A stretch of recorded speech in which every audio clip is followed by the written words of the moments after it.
G20 conference करवा रहा है, इस हम कश्मीर के मसले को भूल जाएं और उसकी तफसीलात क्या हैं ये बताने चाहते हैं कि हमारा अब टू टंग है। हमने कोई पेशबंदी अभी तक नहीं की है कि इसमें ये जो लाइन ऑफ कंट्रोल है ये सॉफ्ट इंटरनेशनल बॉर्डर बन जाए। इसलिए आप आए लंदन में रहते हैं माशाल्लाह, किस तरह उस प्लेबिसिट एडवाइजर की जो है ना बड़ी अहमियत है। जो आपने कहा था ना डेमोग्राफिक चेंजेस भारत कर रहा था, तो हमारी एस्टेब्लिशमेंट को, हमारे फॉरेन ऑफिस को तो ये पता होना चाहिए था कि वहां पर हुर्रियत लीडर से जो भी जाता है पाकिस्तान से, वो उनसे मुलाकात करता है। एक टेररिज्म के उसमें लेकर आ गए हैं, क्रॉस बॉर्डर टेररिज्म। हमने उसकी कमेटी हुआ करती थी कश्मीर पे। मैं आपसे नाम पूछूं या पाकिस्तान के 99% लोगों से पूछूं कि उसका चेयरमैन कौन है, तो किसी को पता नहीं हो। पे प्रेशर बिल्ड नहीं कर सकते, उनको हम बनाएंगे तो नॉन स्टार्टर है मेरे ख्याल में कि inclusive government, inclusive government. Pakistan में तो इंक्लूसिव गवर्नमेंट है नहीं।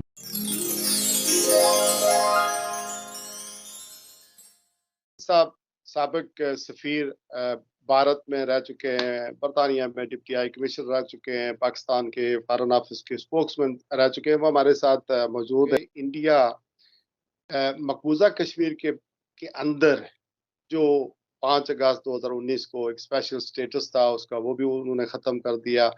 अब वहां पर G20 कॉन्फ्रेंस करवा रहा है, इस G20 कॉन्फ्रेंस के मकसद क्या है, और फिर क्या G20 कॉन्फ्रेंस अगर मुनक्कद हो जाती है तो क्या हम कश्मीर के मसले को भूल जाएं और उसके देखिए, भारत का तो बड़ा क्लियर है। वो दुनिया को ही बताने चाहते हैं कि हमारा अब टू टंग है, इंटेग्रल पार्ट है, और ये अब तनाज़ा ख़त्म हो गया एक लिहाज से उनके, जहाँ तक मकबूजा जम्मू और कश्मीर की बात है।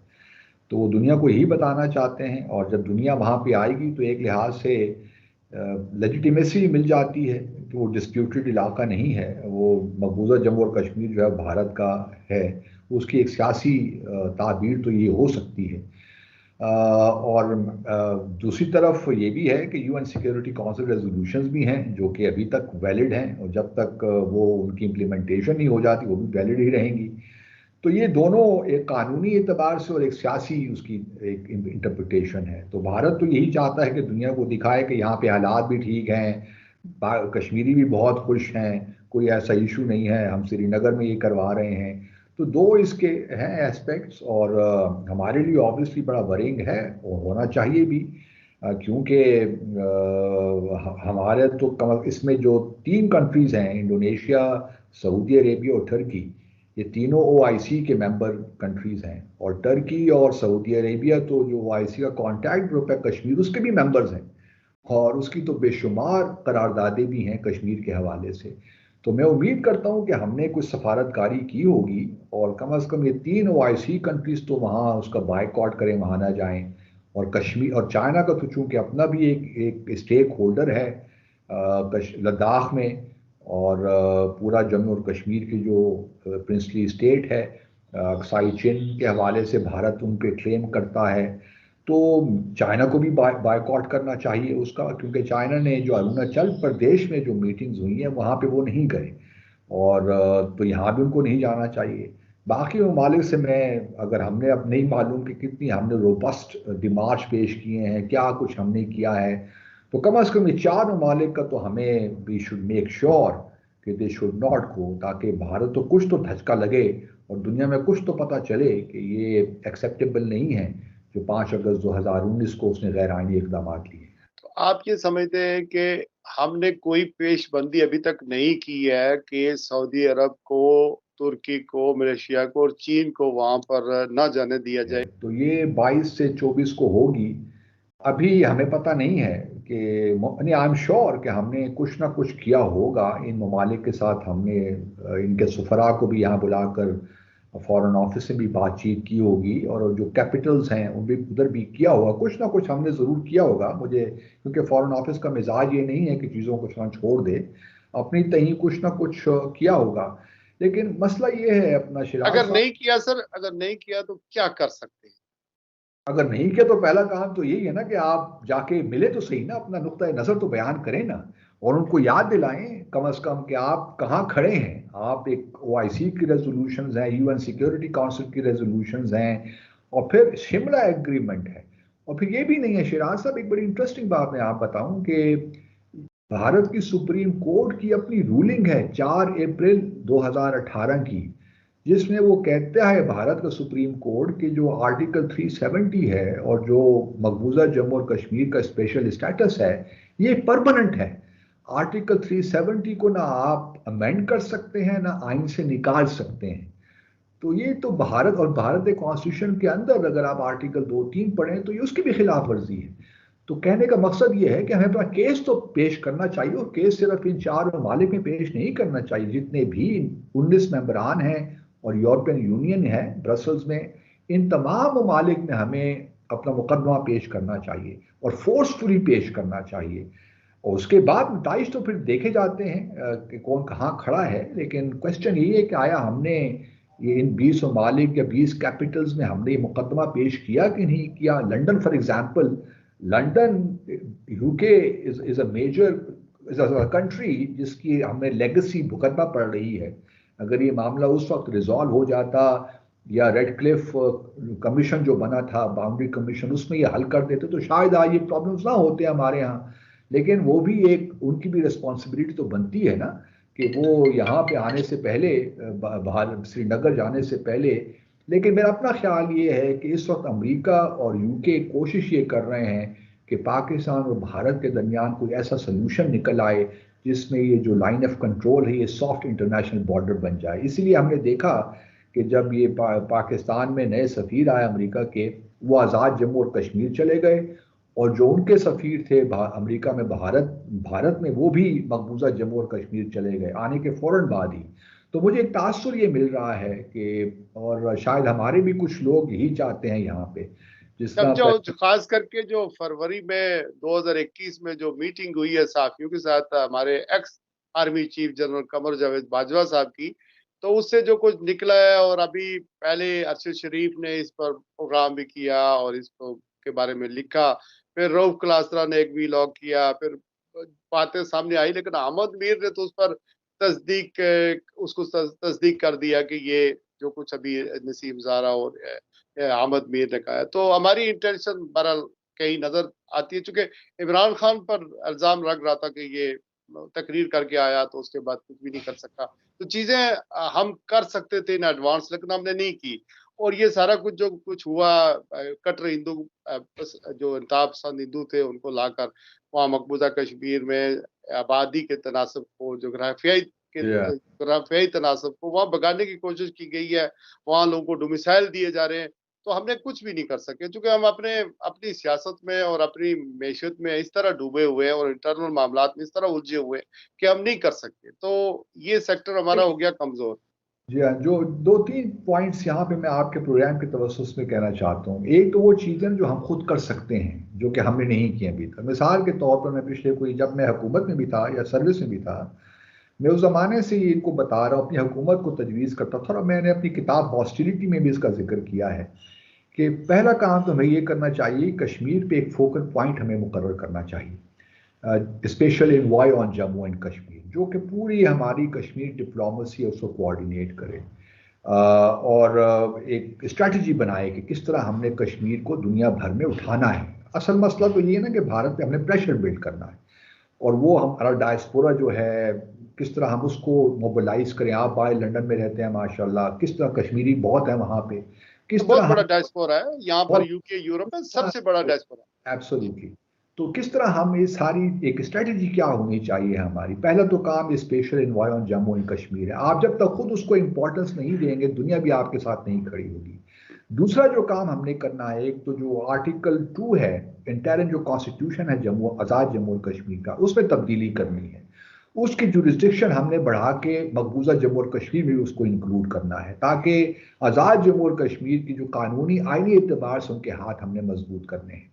फिर जो तीसरा काम हमने इमीडिएटली जो हम खुद कर सकते हैं, इसमें तो कोई पाबंदी नहीं है, आर्टिकल 11 ही जो है 1974 का जो इंटरिम कॉन्स्टिट्यूशन है, उसके तहत आज़ाद जम्मू और कश्मीर की हुकूमत एक प्लेबिसिट एडवाइजर लगा सकती है। तो जो पहले भी हमने एक ज़माने में 1990 में लगाया था, मुमताज़ हसन राठौर साहब की हुकूमत थी आज़ाद जम्मू और कश्मीर में, तो उस ज़माने में कुछ अर्से के लिए हमने लगाया था। अच्छा, उस प्लेबिसिट एडवाइजर की जो है ना बड़ी अहमियत है। जो आपने कहा था ना डेमोग्राफिक चेंजेस भारत कर रहा है, तो उसको काउंटर करने के लिए अभी से हम डेटा इकट्ठा करना शुरू कर देंगे, कौन कश्मीरी है, जेन्युइन कश्मीरी है, जो कि प्लेबिसिट होगा तो उसमें वोट डालेगा। तो ये प्रेशर बिल्डिंग टैक्टिक्स हैं। फिर अगर आज हम भारत के साथ अगर हम देखिए, जिस तरह आपने कहा ना और मैंने भी कहा कि कोशिश तो ये है कि इसी सॉफ्ट लाइन ऑफ कंट्रोल को सॉफ्ट बना बॉर्डर बना दें और भारत के साथ इंगेजमेंट शुरू करें।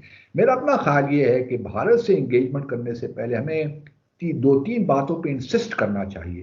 पहले तो ये है कि जी हमें ये आप एतमाद दें, भारत की साइड से एतमाद मिलना चाहिए कि अब वाकई वो जम्मू और कश्मीर का मामला हल करने के लिए सीरियस है। पहला तो वो ये जो 2005 और 2007 के जो कश्मीर रिलेटेड CBMs हैं, टूरिज्म अक्रॉस LOC और ट्रेड अक्रॉस LOC, वो बहाल करें। पहली बात तो ये है।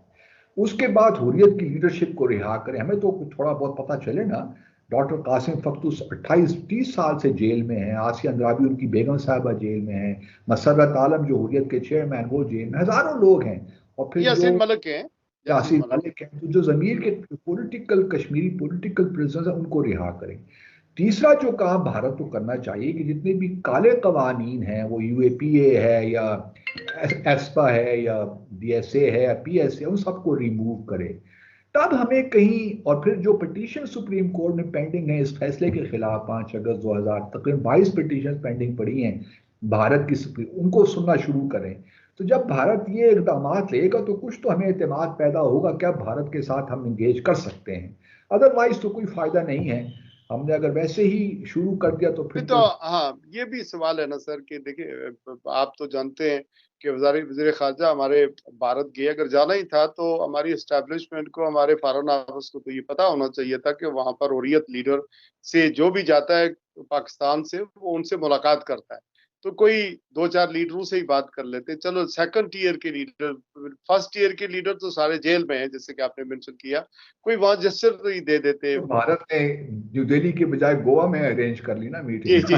तो वो कहीं न कहीं तो कोई कुछ न कुछ शो अपनी स्ट्रेंथ वहाँ करनी चाहिए थी, कुछ न कुछ जेस्चर तो तो उनको मेरा कश्मीर को ख्याल देना था। और फिर ये भी है सर, सॉरी मैं आपको रोक रहा हूँ, ये जो लाख लोग हमने शहीद करवाए, जंगें लड़ी, बहुत कुछ हुआ, तो ये करने की क्या ज़रूरत है? अगर सॉफ्ट बॉर्डर ही को तस्लीम कर लेना था, तो ये हमने मैं क्यों तो किया? उसके बिल्कुल हक में नहीं हूँ। मैं भी समझता हूँ कि पाकिस्तान के पास कैपेसिटी है।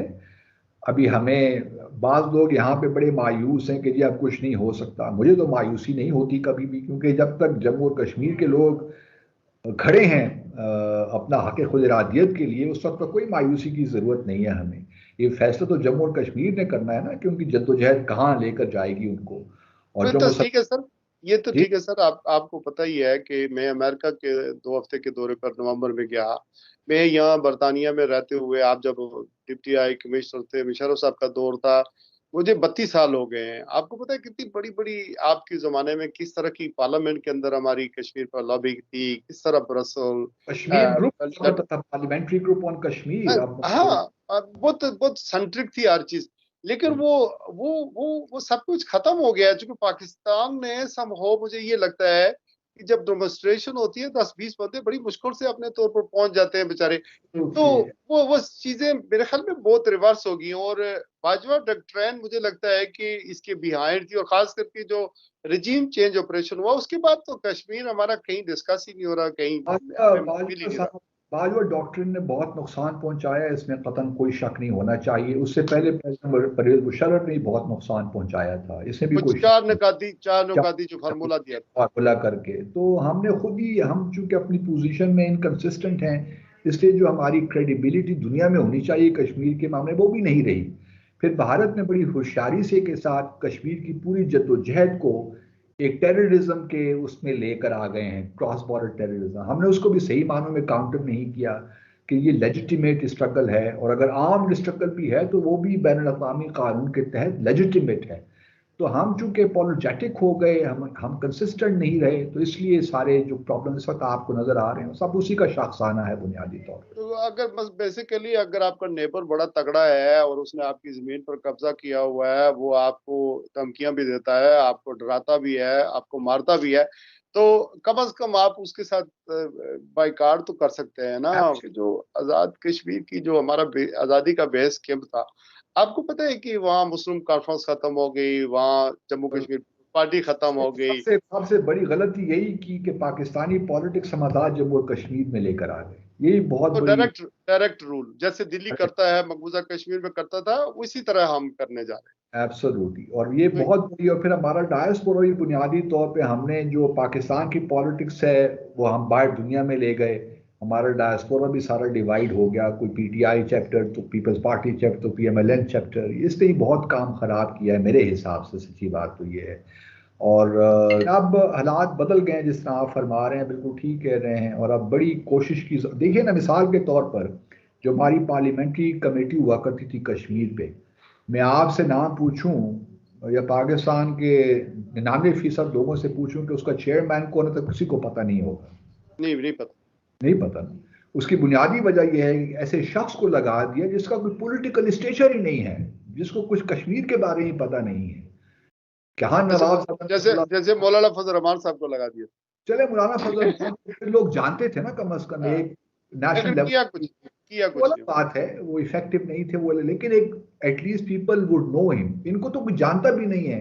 ये बासित, मेरे नाम, हम नाम है मेरे मखदूम ज़ादा बासित बुखारी साहब, वो मुजफ्फरगढ़ से हैं, लेकिन कोई नहीं जानता उन शख्स को। और वो हमारे पार्लियामेंट्री से, तो हमने कश्मीर को खुद डाउनग्रेड किया है, उसको अहमियत नहीं दी जो हमें देनी चाहिए थी। एक और भी बात है सर, पाकिस्तान की डोमेस्टिक पॉलिटिक्स जो है ना, वो बड़ी मैटर करती है। जब आप पॉलिटिकली स्ट्रांग नहीं होंगे, मुल्क के अंदर इस्तेकाम नहीं होगा, आपकी इकॉनमी डूब रही हो, आपका दफा भी कमजोर हो रहा है, मोरली आपकी अथॉरिटी नहीं रही, ये तो हमारी जी। सारी बातें अपनी जगह पे है, उसमें आप बिल्कुल बजा फरमा रहे हैं, लेकिन तो फिर आप थोड़ी सी जो पब्लिक स्टेटमेंट्स हैं, कम से कम वो देने में तो एहतियात करें ना। आप अपने आप को ठीक करें, अंदर से बेहतर करें, मजबूत बनाएं, ताकि आपकी फॉरेन पॉलिसी, कश्मीर पॉलिसी बेहतर हो। लेकिन पब्लिकली आप ये तस्लीम कोई मुल्क नहीं करता कि जी चूंकि हम वीक हो गए हैं तो अब हम कश्मीर हमारे हाथ से ले लें आप। Sir oh far we are accepting Afghan जो तालिबान की हुकूमत है अभी। वो हमसे एक और बहुत बड़ी गलती हुई, क्योंकि हमने अपनी पोजीशन को इस वक्त रीजनल और इंटरनेशनल पोजीशन के साथ टैग कर दिया है, जो कि एक बहुत बड़ी गलती थी। सफारतकारी में सबसे बुनियादी मकसद यही होता है कि आप अपने लिए डिप्लोमेटिक स्पेस बढ़ाएं। कोई भी इशू हो उसके लिए आपको अपनी डिप्लोमेटिक स्पेस बढ़ानी पड़ती है। यहाँ पे हमने डिप्लोमेटिक स्पेस अपने लिए बंद कर दी है, क्योंकि हमने एक लिहाज से, हम शुरू में अगर कुछ कर लेते उस वक्त चाइना रशिया वगैरह के साथ मिलकर, तो बहुत चीज़ें मुख्तलिफ हो सकती थी। लेकिन जो लोग अफगानिस्तान के साथ डील कर रहे थे वो सही मानों में उसको हैंडल नहीं कर पाए। जब यूएस और तालिबान भी आपस में मुज़ाकरात कर रहे थे, और उसके नतीजे में 29 फरवरी 2020 को जो दोहा एग्रीमेंट हुआ, अगर हम उस वक्त सही मानों में चीज़ों को ठीक कर लेते तो आज जिस मुकाम पे हम खड़े हैं ये मुकाम ना होता। देखिए ना, बिलावल साहब भी गए और मैंने क्रिटिसाइज किया उनकी जो स्टेटमेंट थी जिसमें वो अफगानिस्तान का जिक्र कर रहे हैं। मैंने यही कहा कि इतनी लंबी, आपने लंबा पैराग्राफ अफगानिस्तान पे लिखा, और न्यू दिल्ली में बैठ के आप अफगानिस्तान की हुकूमत को क्रिटिसाइज कर रहे हैं कि आपके यहाँ से दहशत गर्दी हो रही है, ये हो रहा है, वो हो रहा है। इन चीज़ों से मजीद मसाइल बढ़ते हैं। आप तालिबान पे प्रेशर बिल्ड नहीं कर सकते, इंगेज करने से अलबत्ता आप उनको कन्विंस कर सकते हैं। जो लोग, क्योंकि मेरा ताल्लुक खुद उस इलाके से है, मैं जानता हूँ कि वहाँ पे क्या माइंड सेट चलता है। प्रेशर से कोई काम नहीं होता वहाँ। जहाँ तक इंक्लूसिव गवर्नमेंट की बात है कि जी ब्रॉड बेस्ड गवर्नमेंट बनाएंगे, तो नॉन स्टार्टर है मेरे ख्याल में। वो उनका डोमेस्टिक मामला है, वो उसको खुद ही हल करेंगे, किस तरह सियासी क्या निज़ाम देना चाहते हैं, क्या आइन देना चाहते हैं, उस पर आप उनको डिक्टेट नहीं कर सकते। और ये गलत शुरुआत है जो पाकिस्तान ने भी बदकिस्मती के साथ उसमें शामिल हो गया है कि जी inclusive government, inclusive government. Pakistan में तो इंक्लूसिव गवर्नमेंट है नहीं, तो वहाँ पे हम ये बातें कर रहे हैं इस किस्म की। वाजिद साहब से एक फाइनल पार्ट इसका रह गया है, वो है चीन की तरफ पाकिस्तान के ताल्लुकात या टिल्ट जो है, हमने देखी है कि वो पाकिस्तान अगर उस में ज्यादा इन्वॉल्व हो जाएगा चाइना की तरफ, तो हमें अमेरिका क्या नुकसान पहुंचा सकता है। ये हमारा तीसरा पार्ट होगा, तो आप हमारे साथ ही रहे। तीसरे पार्ट में एम्बेसडर साहब से मैंने चीन के वजीर खारजा का दौरा पाकिस्तान, और फिर आर्मी चीफ ने 4 दिन का दौरा चीन का किया, हमारे पाकिस्तान के आर्मी चीफ ने। उसके बाद हमें क्या, अमेरिका को ये हजम होगा कि हम उस ब्लॉक में जा रहे हैं। हमारे साथ ही रहिए, इंशाल्लाह तीसरे पार्ट में हम गुफ्तगू करेंगे। अब तक के लिए यहाँ पर हम यहाँ इसको कंक्लूड करते हैं।